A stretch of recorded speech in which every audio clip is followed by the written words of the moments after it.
चपटी भभूत में है खजाना। भभूति कौन अपने पास में रखता है? करोड़पति व्यक्ति अपनी तिजोरी में भभूति रखता है क्या? कोई हीरे का व्यापारी अपने पास में भभूति रखता है क्या?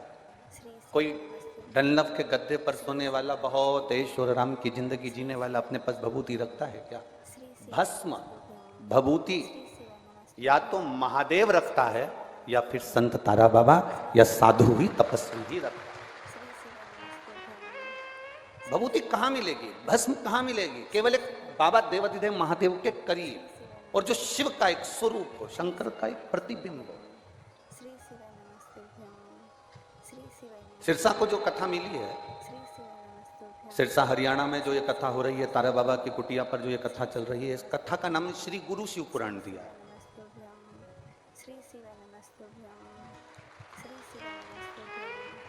क्योंकि ये सिरसा हरियाणा, सिरसा की पवित्र भूमि एक ऐसी भूमि है। आप अगर राजस्थान जाते हैं तो वहां भगवान का दर्शन करने के लिए जाते हैं, बोलो सही है। आप अगर उत्तराखंड जाते हैं तो वहां पर गंगा जी का दर्शन करने के लिए जाते हैं। आप दक्षिण में जाते हैं तो भगवान का दर्शन करने के लिए जाते हैं। केवल एक हरियाणा की पवित्र भूमि ही ऐसी है, सिरसा, जहां पर देवता भी संत का दर्शन करने के लिए आते हैं। ये सिरसा,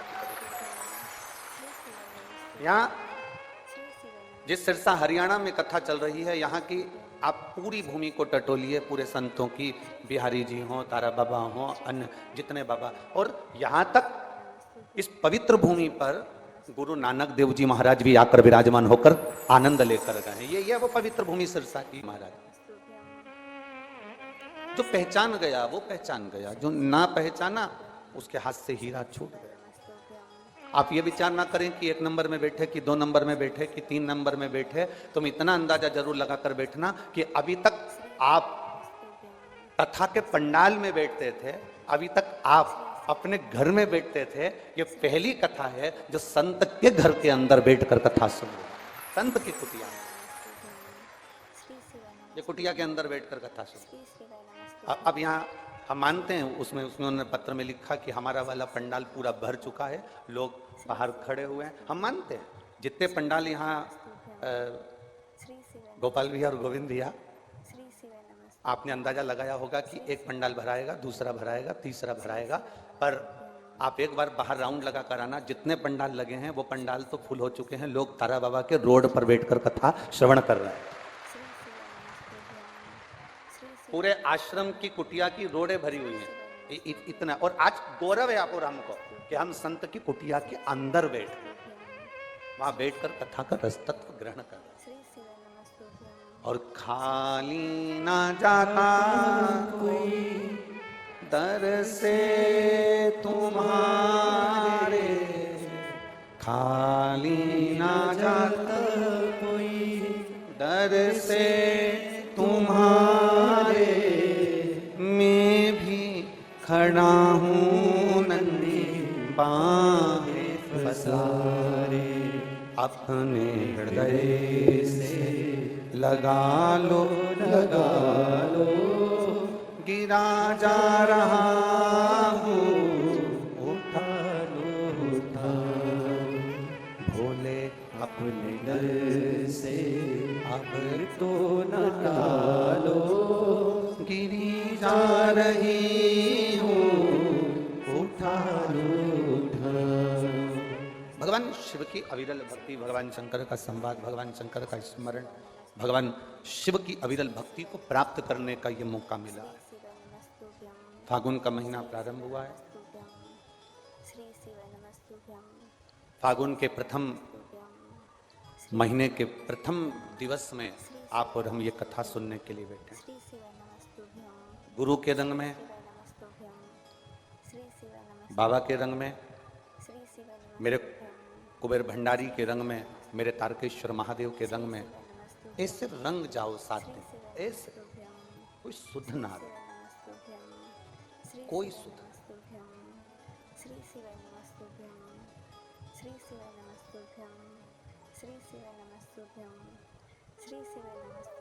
शिव को, संत को, भगवंत को और भगवान शंकर के उपासक को पहचानना दुनिया का सबसे कठिन काम है। शिव को पहचानना कठिन है, संत को पहचानना कठिन है, भगवंत को पहचानना कठिन है और शंकर के भक्त को पहचानना कठिन। दुनिया का सबसे कठिन काम है इनको जानना। दुनिया का सबसे कठिन काम है इनको पहचान। घर में भी माता पिता जब तक जिंदा रहते हैं तो हम उनको पहचान नहीं पाते। जब वो माता पिता चले जाते हैं ना, तब दो अगरबत्ती लेके सुबह शाम अगरबत्ती घुमाते रहते हैं और बाद में जब मर जाएं तो इतना बड़ा फोटो टांग के उनको खीर और पूड़ी मुंह में चिपकाते रहते हैं। और वो खीर पूड़ी भी एक बार चिपकाते हैं, पूरी साल चिपकी रहती है। तुम इतने भी होशियार नहीं हो कि रोज चिपकाओगे, रोज निपटा जाओगे पर चिपकाओगे नहीं। बहुत कठिन। जिंदा हैं जब तक हमने उनका स्मरण किया ना किया, उनको पूछा ना पूछा। मरने के बाद जरूर हम किसी ना किसी पंडित जी से पूछ लेते हैं कि मेरे को बहुत सपने में मेरे दादाजी दिख रहे हैं, मेरे पिताजी दिख रहे हैं, क्या करें। पंडित जी भी कह देते हैं कि एक ब्राह्मण को भोजन करा दो, उनको कपड़े का दान दे दो और उनको दक्षिणा दे के विदा कर दो तो तुमको दिखना बंद हो जाएगा। हमारा निवेदन केवल इस शिव महापुराण की कथा से इतना सा रहता है कि मरने के बाद आप किसी को भोजन कराएं वो एक अलग विषय हो जाता है, मरने के बाद आप किसी को सम्मान दें वो एक अलग विषय हो जाता है। शिव पुराण कहती है कि जब तक माँ बाप जिंदा हैं उनकी इतनी सेवा कर लो कि फिर वो स्वप्न में भी आकर आशीर्वाद देकर जाएं कि दूध नहाओ पूतो। जिंदा है तो माता पिता की सेवा जिसने कर ली उसको आशीर्वाद मरने के बाद भी मिलता रहता है। गुरु की सेवा जिसने जिंदा जी कर ली उसका आशीर्वाद उनके प्राण त्यागने के बाद भी मिलता रहता है। ये गोविंद जी कांडा और गोपाल जी कांडा को देखकर सीख लेना। गुरु जिंदा हैं, गुरु जीवित हैं, गुरु हैं, गुरु की श्वास चल रही है। उनने कह दिया ये काम करना है, कर लिया। उनने कह दिया यहाँ झाड़ू लगा लो, लगा लिया। यहाँ डब्बा उठा दो, उठा लिया। गुरु की सेवा कोई साधारण है क्या?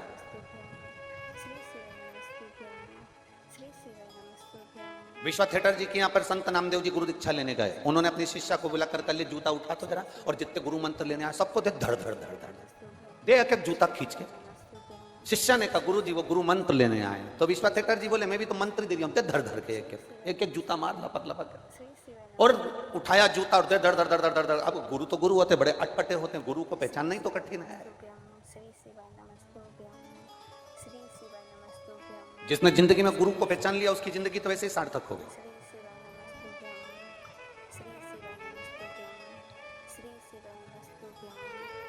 जो गुरु को नहीं जाना, कितना एक गांव के व्यक्ति ने सोचा मेरे को गुरु मंत्र लेना है। वो निकल गया, जंगल में गुरु जी रहते थे तो उसने सोचा मैं जंगल में जाके गुरु मंत्र लूंगा। रात भर चला, सुबह सुबह जंगल में पहुंच गया। सुबह सुबह जब वो जंगल में पहुंचा तो वहां उसको गुरु जी की कुटिया नहीं मिली। अब गुरु जी की कुटिया नहीं मिली तो वहां पर सुबह सुबह कोई बैठा हुआ था सोच कर्म करने के लिए, डब्बा लेके लोटा लेके बैठा था। इसने उससे पूछा क्यों रे वो गुरु जी की कुटिया कहां पर है? उसने नहीं बताया क्योंकि वो सुबह सुबह बैठा हुआ है सोच कर्म करने के लिए, लोटा लेके बैठा है। क्यों रे गुरु जी की कुटिया कहां है? उसने नहीं बताया। इसको गुस्सा है, इसने जूता फेंक के मार दिया। बता मुंह से आवाज नहीं निकल रही। जो जूता फेंक कर मारा और चले गया आगे। जो आगे गया तो उसको कुटिया मिल गई। जो कुटिया मिली गुरु जी की। इतने में वहां जाकर पूछा क्यों गुरु जी हैं क्या? तो उन्होंने कहा अभी आते होंगे। अब इसको क्या मालूम था कि ये वही गुरु जी हैं जो लोटा लेके बैठे थे। इसको क्या मालूम गुरु जी आते होंगे। जैसे कहा आते होंगे और जैसे ही उन्होंने बस वो गुरु जी आए और आते से उन्हें डब्बा रखा, इसने अपना मुंह छुपाया। ये तो वही है जिसको मैंने जूता फेंक के मारा था। उसने अपना चेहरा छुपाया। गुरुजी ने कहा अपना मुंह तो दिखाओ, क्यों आए हो? कि गुरु मंत्र लेने के लिए आए हो। अच्छा हाँ लो मुंह दिखाओ तुम्हारा। मुंह नहीं दिखाऊंगा, तुम तो ऐसे ही मंत्र दे दो। नहीं नहीं मुंह तो दिखाना पड़ेगा। नहीं हम नहीं दिखाएंगे, हमको तो मंत्र दे दो। गुरुजी ने अपने चेलों से कहा जरा इसका कपड़ा हटाओ। जो कपड़ा हटाया तो इसने उसी को देखा, ये तो वही है जिनको मैंने जूता फेंक कर मारा था। इतने में चरणों में पड़ गया, गुरुदेव गुरुदेव मैं क्षमा चाहता हूं, मैंने आपको जूता फेंक कर मार दिया। गुरुजी बोले कोई घबराने की बात नहीं है। हमारी माँ कहती थी मटका खरीदने जाओ तो उसको बजा के देखो। तुम गुरु करने आए हो तो गुरु को बजा के देख लिया, उसमें क्या है इंसान विषय वाले। ये सोचनी नहीं है महाराज, पानी पियो छान और गुरु करो, विचार करो, बहुत सोचो विचारो, सहज नहीं गुरु की कृपा सहज। जब गुरु ये काम कर लो, क्रोध भी आया, चिल्ला भी दिए, अपशब्द कह भी दिए, अपशब्द कह भी दिए, ताने दे भी दिए, आड़ा टेढ़ा बोल भी दिया। एक बात हमेशा याद रखना, शिव को क्रोध आता है तो वो सृष्टि का कल्याण कर देते हैं, जीवों का कल्याण कर देते हैं। लोग कहते हैं शंकर जी रुद्र हैं, क्रोधी हैं, क्रोध आता है उनको। एक बात अपने अंदर उतार कर रखना, शिव को क्रोध आता है तो वो जगत का कल्याण कर देते हैं, और गुरु को अगर क्रोध आता है तो वो शिष्य का कल्याण कर देते हैं, ये निश्चित है। पीछे की आवाज खोलो, सबसे पीछे की।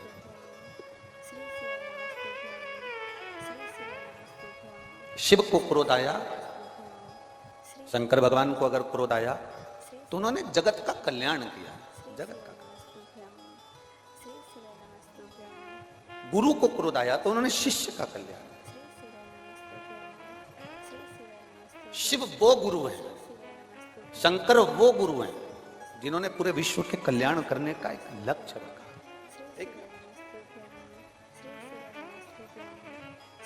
और तेरी कृपा बिना ना हिले एक भी अणु, लेते हैं श्वास तेरी कृपा से तनु तनु। हे गंगाधार मुक्ति द्वार ओंकार तू, भोले ओंकार तू, आयो शरण तिहारी शंभो तार तार तू। शिव गुरु है। जिन तारा बाबा जी की कुटिया में हम बैठकर कथा सुन रहे हैं,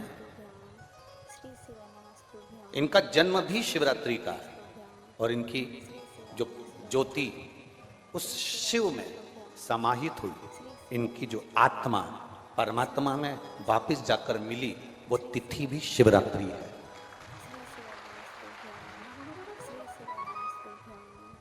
वो तिथि भी शिवरात्रि। इसलिए माघ की शिवरात्रि और फाल्गुन की शिवरात्रि, ये दोनों शिवरात्रि तारा बाबा की कुटिया में एक भव्यता के रूप में मनाई जाती है।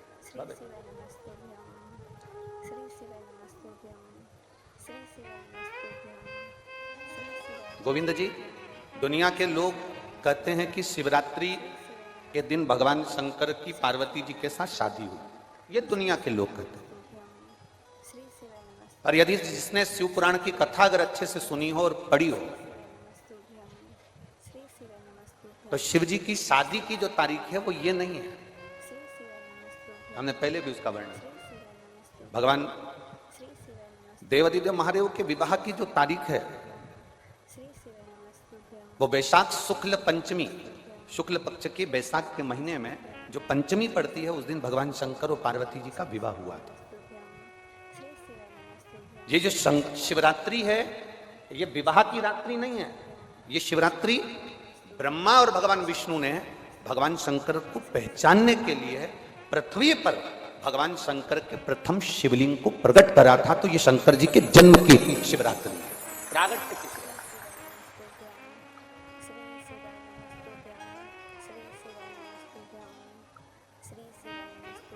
ये शिव जी के प्रागट्य की शिवरात्रि। जैसे तारा बाबा जी का जो जन्म है वो शिवरात्रि का मान्य है। ये शिवरात्रि जो आएगी, माघ की शिवरात्रि जो मूल शिवरात्रि होती है, जिस दिन शिवरात्रि के दिन भगवान ब्रह्मदेव और भगवान नारायण ने भगवान शंकर को एक पर्वत को घुमाकर उनके लिंग की आकृति, उनका स्वरूप प्रकट किया। उनका स्वरूप प्रकट किया, उनका जन्म। आपसे कोई पूछे कि शंकर जी का जन्म कब हुआ, तो आप बिल्कुल बेझिझक कह सकते हो शिवरात्रि के दिन हैप्पी बर्थडे टू यू, उसमें तुम्हें सोचना नहीं है। भ्रम फैलाने वाले बहुत भ्रम फैलाते हैं। आपसे कोई पूछे तारा बाबा जी का जन्म कब हुआ, तो आप कह सकते हो शिवरात्रि के दिन हुआ। और आज इस व्यासपीठ से एक बात और कहना चाहेंगे, जिसको अपने जन्म की तारीख ना मालूम हो, जिसको अपने जन्मदिन ना मालूम हो, वो आप नियम बना लो कि आपका जन्मदिन भी शिवरात्रि के दिन ही हुआ है, पक्का। जब परब्रह्म परमेश्वर स्वयं देवादिदेव महादेव शिवरात्रि के दिन प्रकट हो जाता है, उसका शिवलिंग, उसकी आकृति प्रकट हो जाती है, और ब्रह्मा जी ऊपर जाकर मालूम करते हैं, आकाश में बढ़ते जाते हैं, जाते जाते हैं, तो भी उनको शंकर भगवान के शिवलिंग का छोर नहीं मिलता। भगवान नारायण नीचे की ओर बढ़ते चले जाते हैं, पाताल की ओर, उनके चरण नहीं मिलते, तब हार जाते हैं कि शंकर को पहचानना कठिन है। शिव को पहचानना, शिव को जानना कठिन है, बहुत कठिन। जैसे शंकर को पहचानना कठिन है, जैसे शिव को पहचानना कठिन है, उसी तरह कोई संत को, कोई गुरु को, कोई सतगुरु को पहचानना कठिन। अब तारा बाबा जी की कुटिया को आप देखेंगे तो अब तो बड़ी सुंदर है, बड़ी सुंदर। आपने बना भी दिया, रास्ता भी बना दिया, बगीचा भी बना दिया, सुंदर तारकेश्वर महादेव का मंदिर भी बना दिया, गुफा भी बन गई। पर सत्यता में बताओ कि जब तक तारा बाबा जी थे तब तक एक छोटी सी झोपड़ी में रहना, अपनी झोपड़ी से बाहर नहीं जाना, अपने भजन में डूबे रहना, अपनी भक्ति को करते रहना। एक धुपाड़ा जला के रख लिया, उस धुपाड़े में अग्नि में सेकते रहना और अपना काम करते रहना। कब निकलते, कब आते, कब जाते, प्रवेश कब करते, कब कहीं बाहर निकलते, किसी को भी नहीं मालूम पड़ता कि निकले कि ना निकले। सदगुरु ऐसा ही है। संत, असली संत की पहचान ये होती है, असली सदगुरु जो होता है, असली सदगुरु।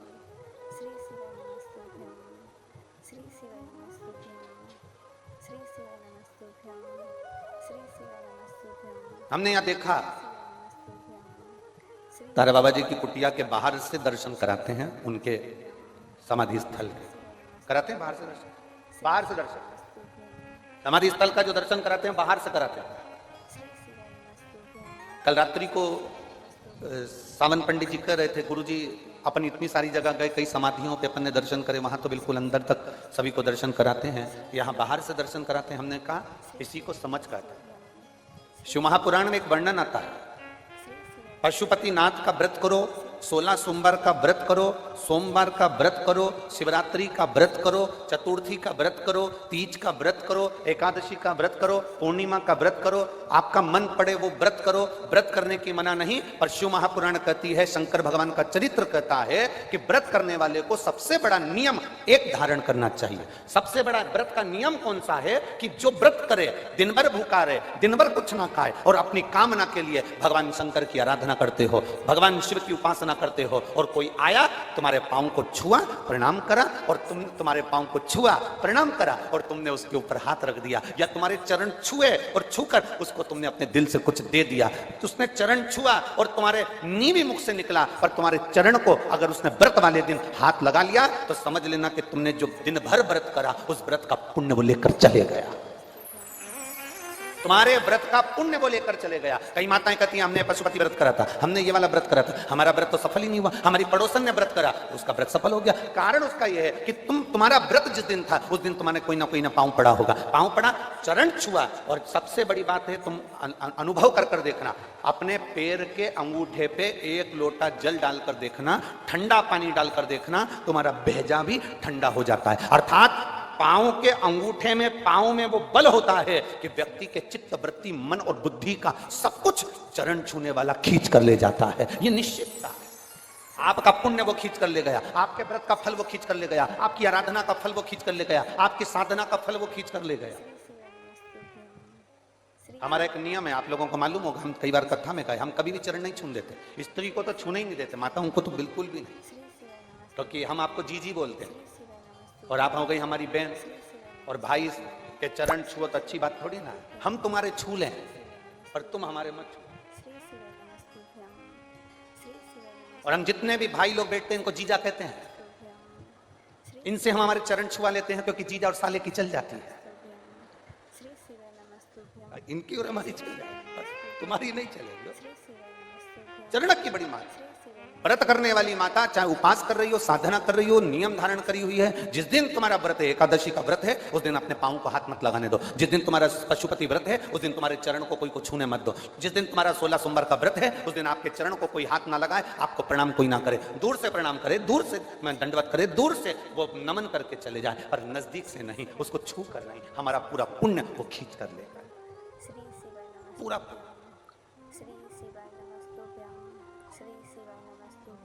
भगवान नारायण के चरण दिखते हैं, बोलो दिखते हैं कि नहीं दिखते? जम के बोलो जरा, दिखते हैं ना? भगवान ब्रह्मा जी के चरण दिखते हैं, माता लक्ष्मी के चरण दिखते हैं, भगवान ब्रह्माणी के चरण दिखते हैं, इंद्राणी के चरण दिखते हैं, गरुण देव, वरुण देव, सबके चरण दिखते हैं। केवल एक शिवलिंग, शंकर भगवान का केवल एक शिवलिंग ऐसा होता है जिसके चरण नजर नहीं आते कि इनके चरण कहां पर, चरण कहां है किसी को नहीं मालूम। वो तो अपनी तप साधना में लीन है। जो आता है जल चढ़ाता है, स्पर्श करता है, छूता है, चला जाता है।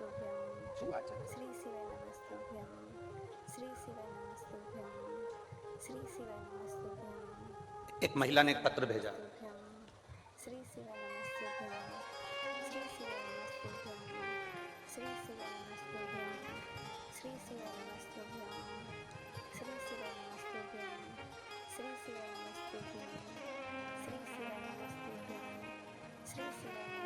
मैं सीकर राजस्थान कावंट कस्बे की रहने वाली हूँ।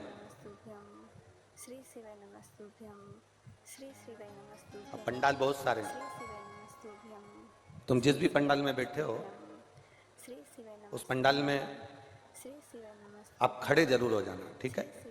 मैं सीकर राजस्थान कावंट कस्बे की रहने वाली हूँ। मेरी भाभी के उदर में पेट में 7 महीने का गर्भ था, बहुत समय के बाद गर्भ ठहरा था।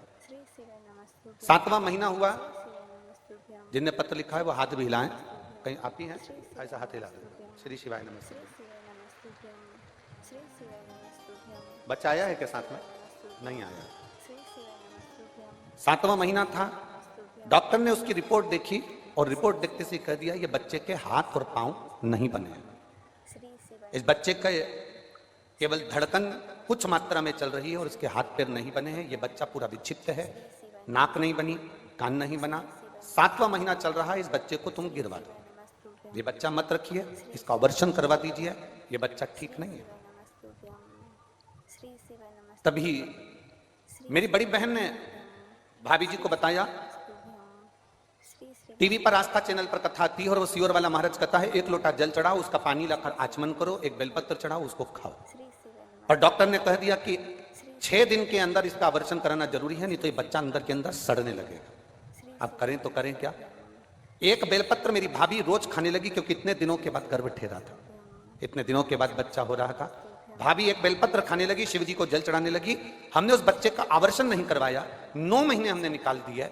हम डर के मारे डॉक्टर को जांच कराने भी नहीं गए और 9 महीने तक हमने उस बच्चे को गर्भ में रखा कि अब जो होगा देखा जाएगा। गुरुदेव, जब बच्चे ने 9 महीने बाद जन्म लिया तो डॉक्टर भी आश्चर्य में था कि इस बच्चे के हाथ पैर शरीर पूरा की पूरा स्वस्थ था, जिसका मैं फोटो लगा रही हूं। अब आप बच्चे का फोटो LED के माध्यम से, आस्था चैनल के माध्यम से आप बच्चे का फोटो टीवी पर, आस्था चैनल पर देख रहे होंगे। जो बच्चा पूर्ण तरह से स्वस्थ था, जिसको आप आस्था चैनल पर LED पर देख रहे हैं। ठीक है बाबू, अच्छा ठीक है, ये वो बच्चा है जो पूर्ण तरह से LED पर, जो यहाँ के कैमरामैन LED चला रहे हैं, यहाँ के कैमरामैन कौन है? हाथ हिलाओ। LED पर जो आउटपुट दे रहा है सब दूर की, यहाँ का कैमरामैन जो LED पर आउटपुट दे रहे हैं वो इस फोटो को अवश्य दिखाएं।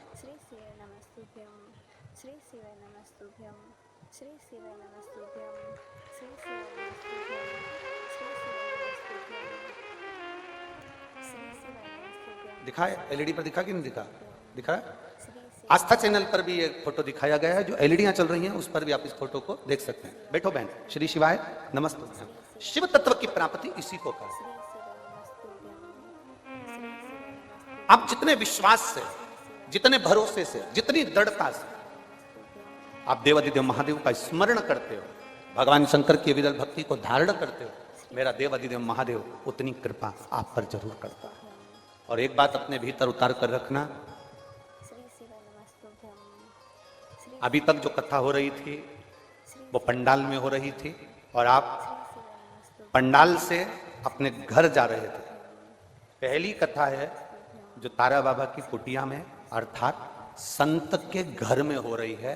तो अब की बार विदाई भी जरा जोरदार होगी, तुम चिंता ना करना। 2 का घर है, एक तारकेश्वर महादेव जी बैठे हैं, शिव पुराण की कथा हो रही है। और कथा किनके घर में हो रही है? तारा बाबा की, जम के तो बोलो, तारा बाबा की कुटिया में। अब अभी तक एक ही गिफ्ट मिलता था, अब की बार तो दोनों हाथ में लड्डू हैं।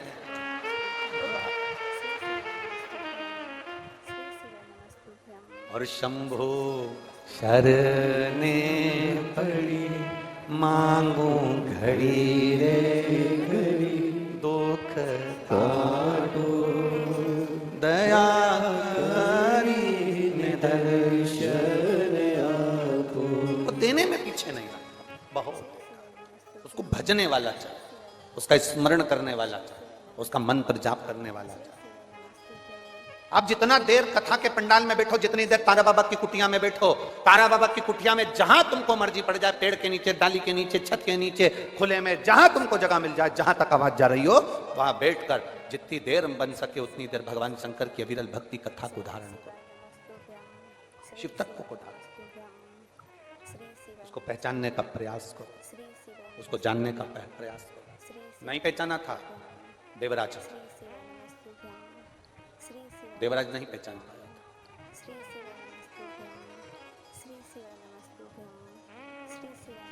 चोरी का धन लेकर चला था और उस चोरी के धन को लेकर चला और चोरी के धन को ले जाकर शंकर जी के मंदिर में प्रवेश कर गया। नहीं पहचान, उसको तो लगा जैसे सभी मंदिर हैं वैसे वो शिव का मंदिर है, जैसे सारे मंदिर हैं वैसे शंकर का मंदिर। नहीं, सभी मंदिरों से शंकर जी के मंदिर की गणना नहीं करी जा सकती।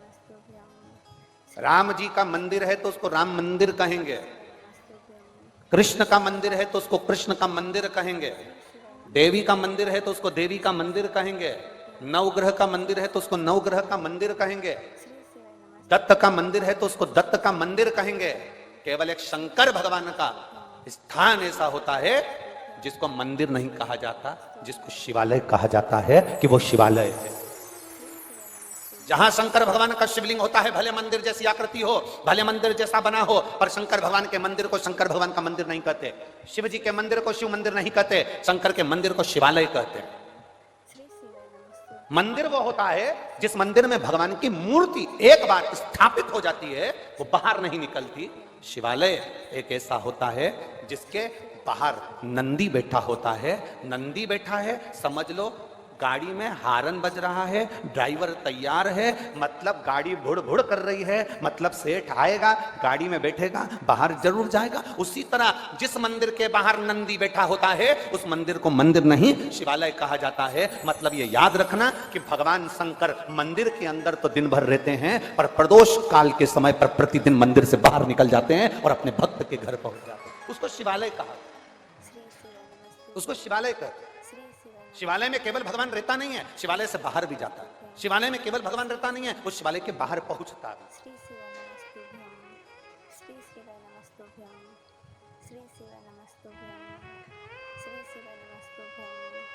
कल रात्रि का, कल जब हम दिल्ली से यहाँ आ रहे थे गोपाल जी चार्टर्ड द्वारा, तो आप जो चार्टर्ड प्लेन भेजे थे उसका जो एक साथ में कोई भैया थे वो साथ में आए थे यहाँ तक छोड़ने के लिए, तो वो हमसे प्रश्न करे। अब हम उनका स्मरण नाम तो नहीं जानते, परंतु वो हमारे साथ बैठ कर आए थे, आपके स्मरण में होगा वो। तो उन्होंने एक प्रश्न किया कि आप शिव कथा करते हैं, तारा बाबा जी की कुटिया में आप कथा करने के लिए हरियाणा जा रहे हैं सिरसा।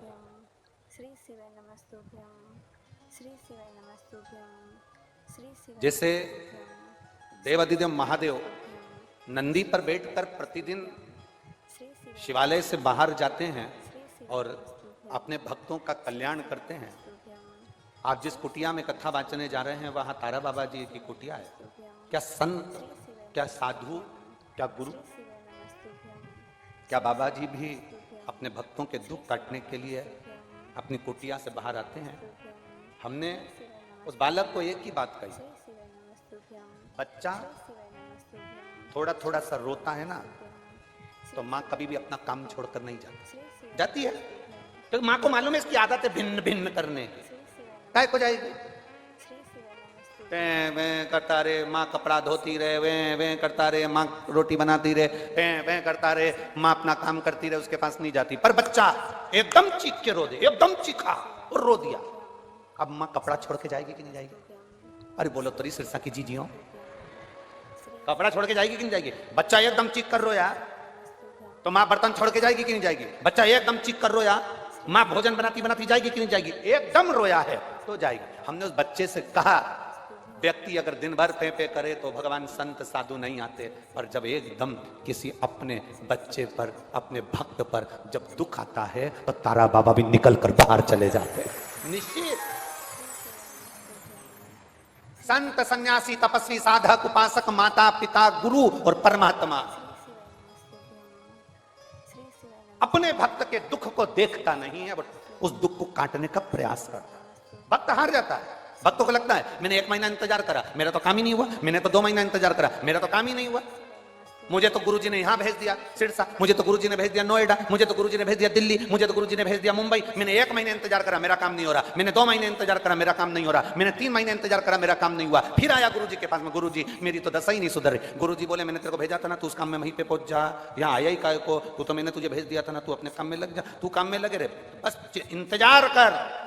और गुरु बोला है तो मतलब पत्थर की लकीर है, तेरा हाथ पकड़ कर पार भी गुरु ही करता है। निश्चित शिव पुराण को कथा सुनने के लिए बैठे हो तो तुम्हारा विश्वास इतना प्रबल होना चाहिए, शंकर की कथा में तुम्हारा भरोसा इतना दृढ़ होना चाहिए कि मेरा शिव है। मुझे देवराज पहचान नहीं पाए भगवान शिव जी को।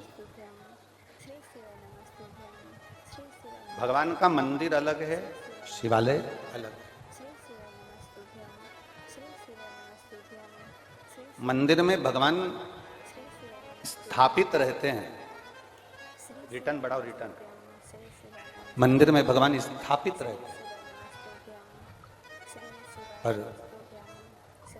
शिवालय में भगवान स्थापित नहीं है, चलित है। तारकेश्वर महादेव के दर्शन करें आप लोगों ने? हाथ उठाओ जरा, कौन कौन कर रहा है? सबने करे हैं ना? यही पहले तो तुम हाथ उठाओ, जो सिरसा वाले यहाँ बैठे हैं वो उठाओ हाथ, ठीक है, रख।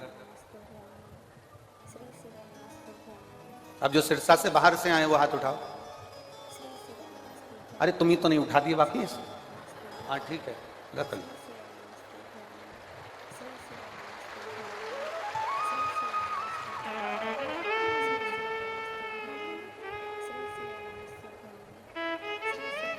तो गोपाल जी, बाहर वालों ने कब्जा ज्यादा कर रखा है।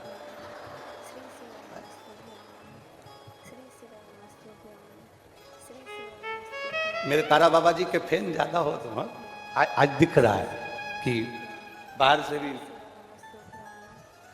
शिव को पहचाना। राम जी के मंदिर में जाओगे तो केवल मंदिर है, कृष्ण के मंदिर में जाओगे मंदिर है, देवी के मंदिर में जाओगे मंदिर है, दत्त के मंदिर में जाओगे मंदिर है।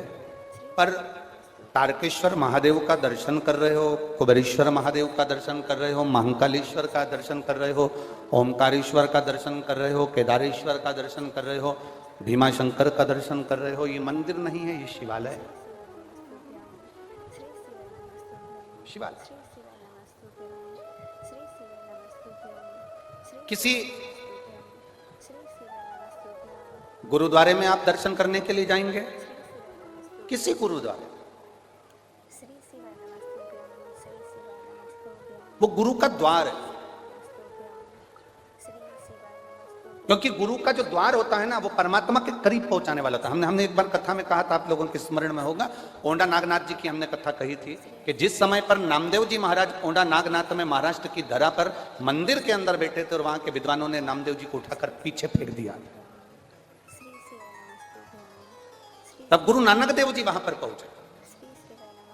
और गुरु नानक देव जी ने उस समय पर पहुंचकर नामदेव जी को देखा। नामदेव जी बहुत समय पंजाब में रहे, संत नामदेव जी महाराज। तो गुरु नानक देव जी से उनका मिलना हुआ और दो संतों का सानिध्य प्राप्त हुआ। जब गुरु नानक देव जी ने देखा कि नामदेव जी को मंदिर के बाहर पीछे की ओर पटक दिया गया, गुरु नानक देव जी की आंख में आंसू थे कि बताओ हमें मंदिर के पीछे पटक दिया। तो गुरु नानक देव जी ने कहा नामदेव जी से,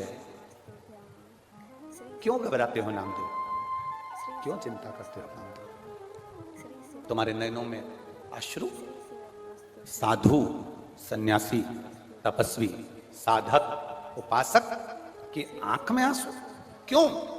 नामदेव जी कहते हैं मुझे भगवान के मंदिर के पीछे पटक दिया गया, मुझे दर्शन के लिए वहां पर नहीं रखा गया, क्यों चिंता करते हो? गुरु नानक देव जी महाराज कोई साधारण नहीं, गुरु नानक देव जी महाराज संतों के सिरमौर। गुरु नानक देव जी ने कहा नामदेव जी अगर तुम्हारी भक्ति में बल है और तुम्हारे विश्वास की दृढ़ता है तो ये पक्का है मंदिर का दरवाजा आगे की जगह पीछे हो जाएगा। और वो हुआ, वो हुआ। जो कोई नहीं कर सकता वो सतगुरु कर सकता है, वो गुरु कर सकता है। मंदिर का द्वार पीछे, जो कोई ना कर सकता, जो कोई ना कर पाए वो गुरु कर सकता। आग लगी आकाश में, पृथ्वी पे गिरे अंगारे, जो सतगुरु ना होते तो मर जाते। कोई सतगुरु हमारी जिंदगी में आए, कोई गुरु हमारे जीवन में आता है जो मार्ग बताकर हमको मंजिल तक पहुंचाने का प्रयास करता है। देवराज की कथा यही कहती है, देवराज का क्रम यही कहता है, देवराज का प्रसंग यही कहता है। देवराज के पास में चोरी का धन है, ब्राह्मण कुल में जन्म ले लिया, ब्राह्मण कुल में जन्म लेने के बाद भी वो अच्छा कर्म नहीं कर पाया। चोरी का धन लेकर, चोरी के धन को उठाकर, धन कहां रखूं, शरीर में ताप बढ़ रहा था, शरीर में कष्ट बढ़ रहा था, उस धन को लेकर कहां जाऊं ये विचार कर कर वो धन, उस चोरी के धन को लेकर शिवालय में चले गया। मंदिर में नहीं, शिवालय में गया है, शिवालय के अंदर गया, शिवालय में प्रवेश कर। और महाराज अगर नियत साफ है, शिव महापुराण की कथा कहती है अगर आपकी नियत साफ है तो मेरा भोलेनाथ तुम्हारे साथ है। अगर नियत साफ है तो भोलेनाथ तुम्हारे साथ है। भोलेनाथ तुमसे दूर नहीं, अगर तुम्हारी नियत साफ है, तुम परमार्थ का कार्य कर रहे हो, किसी को भोजन कराने का कार्य कर रहे हो, किसी को स्मरण कराने का कार्य कर रहे हो। एक बात बहुत अच्छे से याद रखना, कई लोग कहते हैं कोई ने कह दिया भंडारे में जाओ भोजन मत करो, कोई ने कह दिया भंडारे में जाओ तो भोजन मत खाओ। हमारी शिव महापुराण की कथा कहती है अगर तुम किसी गुरु के दरवाजे पर जा रहे हो, किसी गुरुद्वारे में जा रहे हो, किसी गुरु की चौखट पर जा रहे हो, किसी भंडारे में पहुंच रहे हो तो तुम खाओ ना खाओ, पर इतना जरूर करो, गुरु नानक देव जी ने एक ज्ञान अपने संपूर्ण विश्ववासियों को, संपूर्ण देशवासियों को दिया है। गुरु नानक देव जी ने जो ज्ञान दिया सदगुरु वही ज्ञान देते हैं। गुरु नानक देव जी ने क्या ज्ञान दिया कि गुरुद्वारे में जाओ, चाहे तुम भंडारे में जाओ, चाहे तुम लंगर चखने के लिए जाओ, तुम लंगर चखो ना चखो, भंडारा खाओ ना खाओ, भोजन करो ना करो, पर इतना याद रखना कि जो भंडारा हो रहा है, जो लंगर हो रहा है, उसमें सेवा करो। सेवा करने से क्या होगा, तुम्हें देने की आदत पड़ेगी, देने की आदत पड़ेगी तो परमात्मा भी तुम्हें दोनों हाथों से देना चालू करो। लंगर में होता क्या, गुरुद्वारे में होता क्या, सेवा होती है। कोई आ गया, वहां नहीं पूछा जाता कि तू सिख है कि नहीं, वहां नहीं पूछा जाता कौन सी जाति का है, वहां नहीं पूछा जाता तू कौन सा ब्राह्मण है, क्षत्रिय है, वैश्य है कि शूद्र है। गुरुद्वारे में संत के दरवाजे पर, तारा बाबा की कुटिया में कभी भी आप दर्शन करने आओगे, आपसे नहीं पूछा जाएगा कि तू सिख है, हिंदू है, कौन ब्राह्मण, कौन क्षत्रिय, कौन वैश्य, कौन शूद्र। तारा बाबा की कुटिया में नहीं पूछा जाता कि तू कौन जाति का है, गुरु के दरवाजे पर नहीं पूछा जाता कि तू कौन जाति का है, शंकर के शिवालय में नहीं पूछा जाता कि कौन जाति का है। मंदिर आदि में पूछ सकते हैं पर शिवालय में नहीं पूछा जाएगा, क्योंकि बाबा का जो धाम होता है, गुरु की जो चौखट होती है, वहां खाना जरूरी नहीं, वहां सेवा करना जरूरी है। और जिसने सेवा करी उसको मेवा मिला ही है, उसको सेवा का फल मिलता ही है, उसको सेवा का क्रम प्राप्त होता ही। हमारे यहाँ पर एक छोटी सी भजन की लाइन बहुत अच्छी चलती है, मात पिता की सेवा करो रे, सेवा करो तो मेवा मिले। अब तुम भी गाओ जरा एक बार, माँ, आवाज तो निकालो, तो मेवा मिले। अब आपसे पूछे, एक बार फिर से गाकर देख लो, फिर से अच्छे से बोलो, मात पिता सेवा करो रे, सेवा करो तो मेवा मिले। कितने बैठे हैं भजन, कितने पंडाल में भरे बैठे हो, रोड पे बैठे हो। तुम क्या सब मेवा के चक्कर में सेवा करते हो? हरियो हरियाणा की जी हो और मेरे जी जाओ, इस लाइन को चेंज कर दो। मात पिता की सेवा करो तो चाबी मिले रे। अरे गया जमाना, लोग मेवा के चक्कर में करते थे। आज के जमाने में बस यस चाबी गाड़ी की। एक बेटा, पिताजी बैठे अखबार पढ़ रहे थे, बेटा बाहर निकला, उसने बुलेट चालू करी, बुलेट, और बुलेट जो चालू करी भोट भोट बुलेट, इतने में पिताजी ने आवाज लगाया, छोरा इधर आ। बेटा आया, बुलेट खड़ी करके, चाबी बंद करके, चाबी घुमाता घुमाता पापा के पास आया। हाँ पिताजी, जा अंदर से एक गिलास पानी ला दे। बेटा पिताजी को ये सब घूर के देखा, जैसे पिताजी ने गंगा जल लाने को कहा। जा जल्दी से पानी ला अंदर से। अंदर गया, मम्मी मम्मी। मम्मी बोली क्या है? पापा में अक्ल नहीं है, जाओ पापा को एक गिलास पानी दे देना। मैं जा रहा था बुलेट लेके और पापा ने मुझे आवाज लगा के बुला लिया, देख रहे हैं कि मैं जा रहा हूं तो भी बुला लिया, जाओ पापा को पानी दे देना। बेटा गया, भट भट भट भट पहुंच गए, बुलेट लेके गया। माँ आई, पानी दिया। पिताजी ने माँ से, उसकी पत्नी से पूछा, ये तुम्हारा राजकुमार, तुम्हारा लाडला कहाँ जा रहा है? कहा रेलवे स्टेशन पर प्याऊ लगाई है, पानी पिलाने जा रहा है।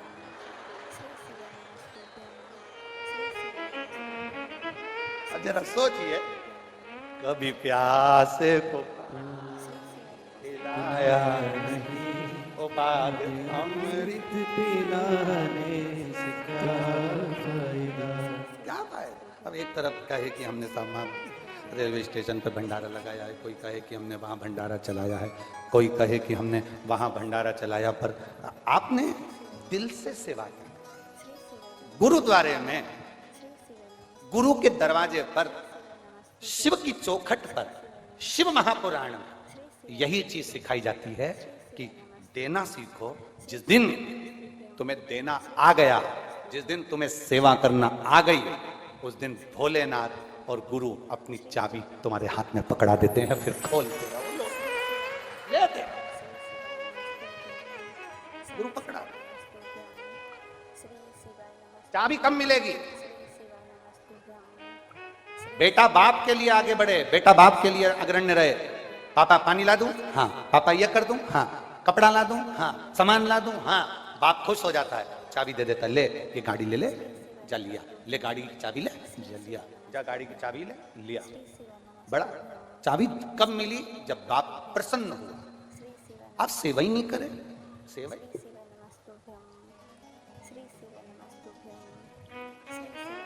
गोविंद जी बता रहे थे, श्री काम करना है, 8:05 हो जाता था तो कह देते थे काय को आया। 8 बजने में 5 मिनट पहले भी पहुंच जाते थे तो क्यों आया? मतलब 8 बजे तो 8। झाड़ू लगा रहे हो तो भी हवा चल रही है इधर तो लगवाते थे विपरीत। विपरीत क्यों? कारण क्या होता है? माँ को बच्चा बुरा लगता है क्या? जम के बोलो जरा। पिता को बेटा बुरा लगता है क्या? नहीं। गुरु को शिष्य बुरा लगता है क्या? नहीं।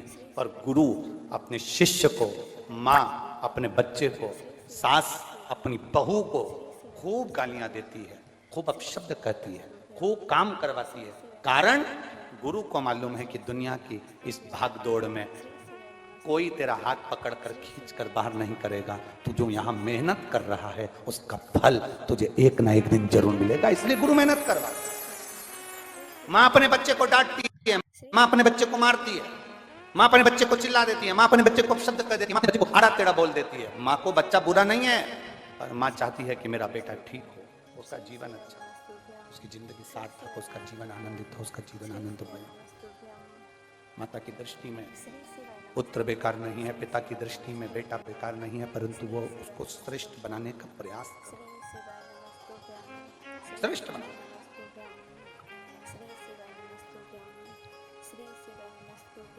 देवराज शिवालय में आ गए, भगवान शंकर के शिवालय में पहुंचकर चोरी के धन को छुपाकर दुबक के बैठे हैं क्योंकि शरीर में ताप बढ़ रहा है, शरीर में बहुत ठंड लग रही है, शरीर को ठंड लगी, ताप बढ़ा, चुप कर।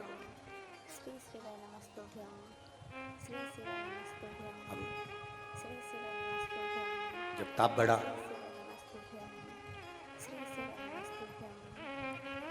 वहां पर एक ब्राह्मण देवता शिव महापुराण की कथा कर रहे थे, बीच बीच में वो हर हर महादेव कह रहे थे। बुरा सा लगा, बुरा, सिर में दर्द है, हर हर महादेव चिल्लाया जा रहा है, अच्छा नहीं लगा।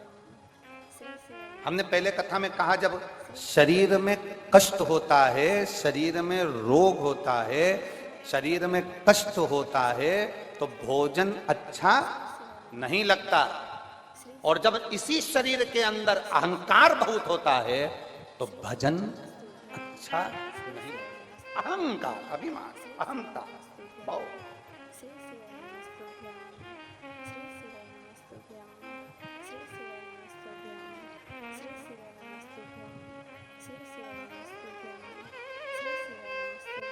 भीतर के अहम को जब हम निकाल देते हैं तब कुछ सुख का अनुभव होता है। भीतर का जब अभिमान निकल जाता है तब थोड़ा सुख का अनुभव होता है। जब हमारा विश्वास दृढ़ होता है तब सुख का अनुभव। एक पत्र है, देखिए,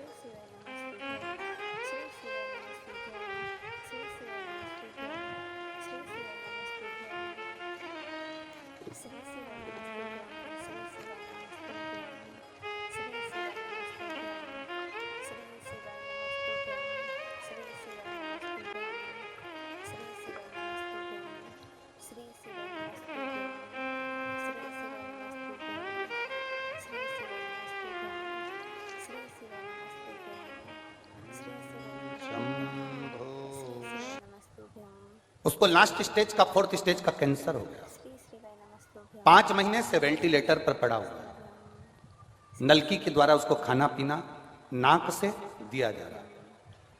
पड़ोस की आंटी हमारे घर में आई और बेटे के बारे में बताया और रोने लगी। मैंने एक ही बात उनसे कही कि कथा चल रही है भटिंडा में, और भटिंडा में अगर कथा चल रही है तो वहां जाकर आप विनती करेंगे पंडाल में बैठकर तो बाबा जरूर सुनता। वो सीहोर वाला महाराज कहता है कि कथा का पंडाल केवल कथा का पंडाल नहीं होता, जहां शिव महापुराण की कथा होती है वहां शंकर जरूर बैठा होता है, और इस भूमि पर तो तारा बाबा के साथ शिव दोनों बैठे। आप जाइए, एक बार जाकर विनती करो। हमारे कहने पर वो पड़ोस वाली आंटी वहां पर पहुंची और भटिंडा की कथा में उनको जगह नहीं मिली तो बाहर गेट के बाहर खड़ी होकर थोड़ी देर तक कथा सुनी। फिर 15 मिनट बाद उनको जगह मिली, वहां बैठी और बैठकर उन्होंने विनती करी। जब कथा पूर्ण हो गई तो वहीं की मिट्टी को, रज को, आप कहते हो कि जहां शिव पुराण की कथा होती है वहां की रज रज नहीं होती, बाबा की भभूति होती है। वहां की रज को लेकर वहां से कथा कर कर आप तो चले गए, पर वहां बेलपत्र नहीं मिल रही थी। तब हमने वहां से एक बेलपत्र मांगी और बेलपत्र किसी भैया ने, कोई वहां पर वॉलंटियर लगे हुए थे, उनसे बेलपत्र ली। उस बेलपत्र को लेकर आ गए। वो बेलपत्र और रज सूरत उनके यहाँ पहुंचा दी गई, जो हॉस्पिटल में वेंटिलेटर पर रखा गया था, एडमिट थे। 21 वर्ष के बच्चे को 4th स्टेज का कैंसर, और उसको वहां वेंटिलेटर पर रखा गया। गुरुदेव, उस बेलपत्र को जब 10 जनवरी को बेलपत्र भेजी गई और भेजने के बाद और उस रज को भेजा गया, डॉक्टर ने मना कर दिया था कि इस बच्चे के पास हम कुछ नहीं रखने देंगे, तो भी एक रुमाल में रज लगाकर बेलपत्र ले जाकर उसके सिराने पर रख दिया और उसके शरीर पर रज लगाई। हम बाबा का क्या गुणगान करें गुरुदेव, बाबा बाबा है और शिव शिव है। हम आज इस कथा के पंडाल में इस गौरव से बैठे हैं कि उस बच्चे के 10 दिन निकले थे, उसने आंख नहीं खोली थी, और बेलपत्र के केवल 4 दिन निकले और उस बच्चे ने आंख खोल ली और देखना प्रारंभ करा। धीरे धीरे उसकी नली निकल गई। नली निकलने के बाद उसकी छुट्टी कर दी गई। छुट्टी करने के बाद वो जब घर पर आ गया, उसकी दूसरी जांच मुंबई में कराने के लिए गई। जब बॉम्बे में जांच कराने के लिए गई तो बच्चे के शरीर में कैंसर का कोई तत्व ही नहीं था, बच्चा कैंसर मुक्त था। हम बाबा को यहाँ धन्यवाद देने के लिए आए। कहीं बैठे हो तो हाथ हिला सकती हैं। मेरा नाम पिंकी शर्मा, मैं भिवानी हरियाणा से हूँ। मेरा मोबाइल नंबर ये। शिव तत्व इसी को कर, साधुता, शंभु ओघड़ी, शिव ओघड़ी। एक विश्वास को दड़ी बना, एक भरोसे को दड़ी बना। आप बैठे हो कथा में, हम जब श्री गोविंद जी काडला जी वहाँ आए थे कथा लेने के लिए भटिंडा, उस समय पर आशीष जी से इनका संपर्क हुआ था। इनका एक शब्द बड़ा सुंदर था, जो शब्द हमें आशीष जी ने गोविंद जी बताया था कि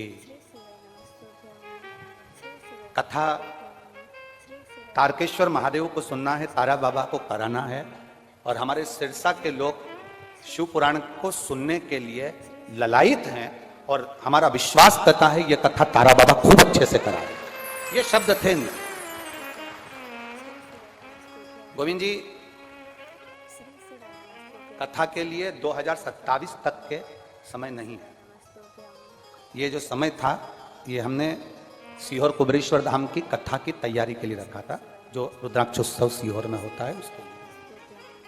हम फिर कहेंगे ये कथा आप नहीं करा रहे। गोपाल जी कथा गोविंद जी और गोपाल जी कड़ा नहीं करा रहा है, ये हमारे दिल से, रात्रि को हमारी आंख में आंसू थे इस सबको सोचते हुए कि ये कथा जब सीहोर में उत्सव चालू हो रहा है और उसके 10 दिन 15 दिन हमने अपने लिए रखे, ये कथा आखिर यहाँ क्यों हो रही, सिरसा में कैसे हो रही।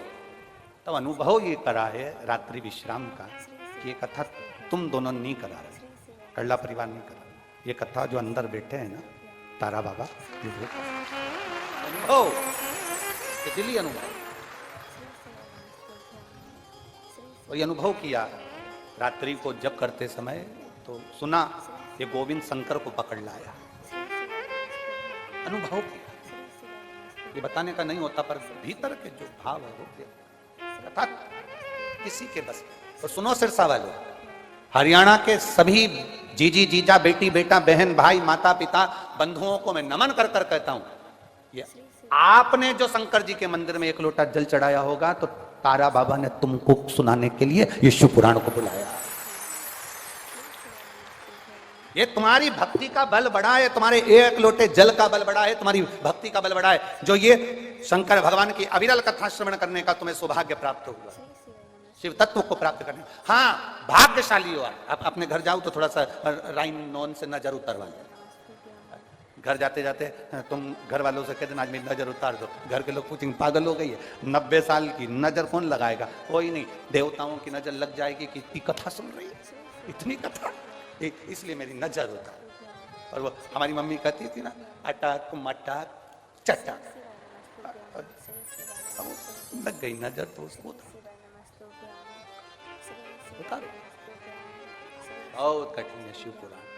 भागवत सरल में मिल सकती है, राम कथा सरल में मिल सकती है, पर शिव पुराण बहुत कठिन है माना, व्यवस्था करना कठिन। भक्तों को ये कोई शंकर के श्रोता है, कौन कहे तुमको कि तुम शिव के श्रोता हो, शिव के श्रोता नहीं। बगीचे से वही फूल तोड़ा जाता है जो तुमको पसंद आता है, शिव महापुराण में वही जाता है जो भोलेनाथ को पसंद आता है, नहीं तो जा ही नहीं सकता, जा ही नहीं सकता। शंकर की कथा में वही जाता है जिसको शंकर डमरू बजाकर इतने 108 फीट के खड़े हैं, दूर से ही देख लेते हैं कौन भेरू प्रसाद आया है कि राम प्रसाद आया, दूर से देख लेते हैं, पहचान जाते हैं, आया है, आजा, दरवाजे तक आ गया है। अब सोच के आया था कहीं बैठूंगा, धक्के खाते खाते खाते खाते बाबा के दरवाजे पर आ तो गया, अब मर्जी उसकी है, वो कहाँ बिठाकर कैसे सुनाकर झोली भरकर भेज दे, ये उसके ऊपर निर्भर करता, उसके ऊपर आए हो। यहाँ तुम ये मत सोचना, शादी में जाते हो ना तो सोच कर जाते हो हमारे रिश्तेदार की शादी, हमारे नातेदार की शादी है, परंतु यहाँ तो बाबा बुलाया, बाबा ने को मलमस्त होकर सुनो। कथा का पहला दिन है आज, तो 6 दिन अपने ही है, ऐसी जोरदार मस्ती में सुनना, पर किसी को पूछना नहीं। और जितने कार्यकर्ता खड़े रहते हैं हम उनसे भी निवेदन करेंगे, प्रयास करा करो जब कथा चला करे ना बैठ जाया करो, बेचारी पीछे वालियों को दीदार नहीं होता है, बड़ी वो और पूरी कथा में वो तुमको कोसती रहती है, पूरी कथा में। इससे अच्छा है कि तुम एक साइड कोने में खसक के बैठ जाओ या कोने में बैठ जाओ तो अच्छा, वो पूरी कथा में बस कोसती रहे। तो जितने कार्यकर्ता खड़े रहे ना उनसे भी निवेदन है, तुम तुम्हारी बहुत बाबा की कथा है इसको मस्ती में सुनो, बहुत मस्ती में। और यहाँ कथा सुनने आए हो ना तारा बाबा की कुटिया में, तो ये सोच के आओ अपन अपने बाप के घर गए, अपने दादा के घर गए, अपने पिता के घर गए, अलमस्त होकर कथा का रसतत्व ग्रहण करो, जीवन की सार्थकता। बोल बम का नारा है, इतना धीमा बोलोगे तो कल्याण तुम्हारा है। अच्छे से बोलो जरा, बोल बम का नारा है, सारी समस्या का हल। शिव को चढ़ाओ एक लोटा जल, सुधरेगा अपना कल निश्चित। सबको कथा पूरी पूरी रट गई है। अगली बार आया तो तुम यहाँ मैं वहां। अरे बाबू से सुन रहा, देवराज को नहीं रहा।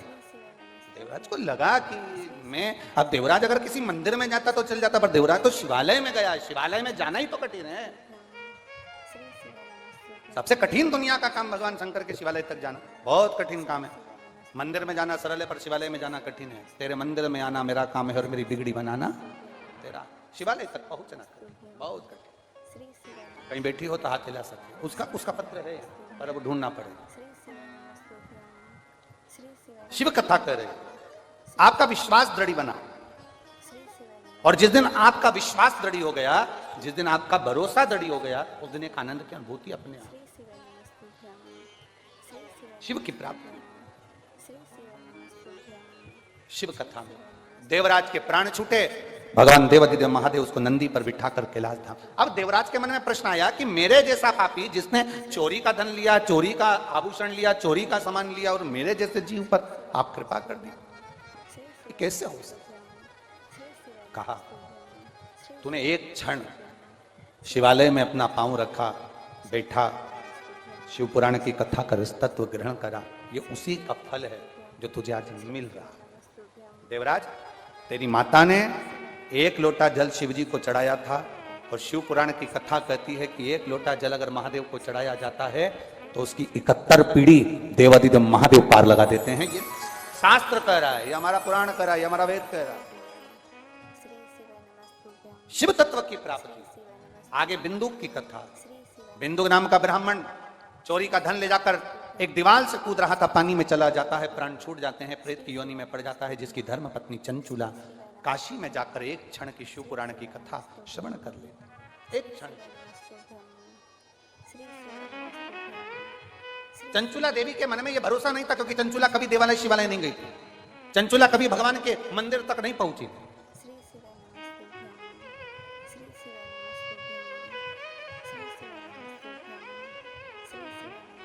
आज के जमाने में जजमान कथा कराते, हम बहुत कथा करते हैं महाराज जी, कथा रेगुलर चालू ही रहती है और टीवी पर आप सब सुनते रहते हैं। यजमान कथा कराते हैं, पर उनके बच्चे कथा में बैठ ही नहीं पाते, बैठ नहीं है।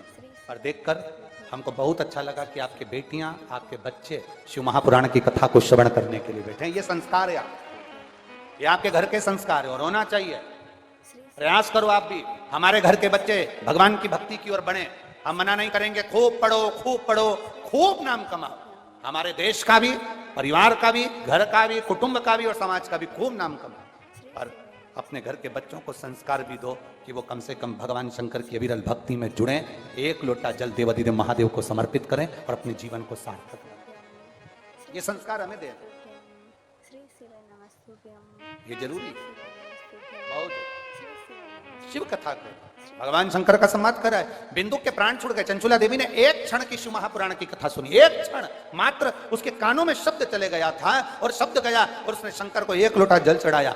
गंगा जी का जल भरकर बाहर निकल रही थी, प्राण छूट गए उसके। प्राण छूटे और छूटते से वो माता पार्वती जी की सखी बन गई। और पार्वती जी माँ की सखी तो बन गई, पर कैलाश धाम पर एकदम मौन रहती थी, चुप रहती थी। कैलाश पर उसका मन नहीं लग पा रहा था, चुप बैठी रहती थी। एक बार माता पार्वती जी ने उससे पूछा, चंचुला, ए चंचुला, तू मौन बैठी रहती है, चुप, कारण क्या है? तेरे चुप रहने का कारण क्या है? चंचुला कहती है, मेरा पति प्रेत योनि में पड़ा हुआ, उसकी मुक्ति नहीं, उसका मोक्ष नहीं। मुक्ति नहीं है? हाँ। मोक्ष नहीं है? हाँ। तू एक काम कर, शिव महापुराण की कथा करवा। शिव पुराण की कथा? हाँ। कौन बाचेगा? देव ऋषि नारद जी को तो श्राप लगा है कि एक जगह नहीं बैठ सकते। नारद जी को श्राप लगा कि तू एक जगह नहीं बैठ सकता। ऐसा श्राप केवल देव ऋषि नारद को ही नहीं, बहुत सारों को लगा है।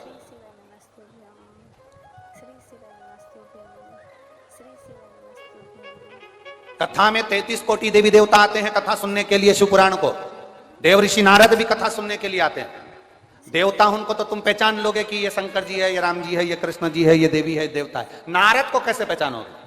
तो नारद को पहचानने का सबसे सुंदर तरीका है जो बार बार बैठे उठे जाए फिर आए, फिर जाए फिर आए, फिर जाए फिर आए, पहचान जाना। इसमें नारद भर आ गया है, इसमें नारद प्रवेश कर। और जो बार बार उठकर जाए आए तो सिर पे पल्लू लेके उसको प्रणाम कर लेना, नारद जी बैठ जा, पाँव पर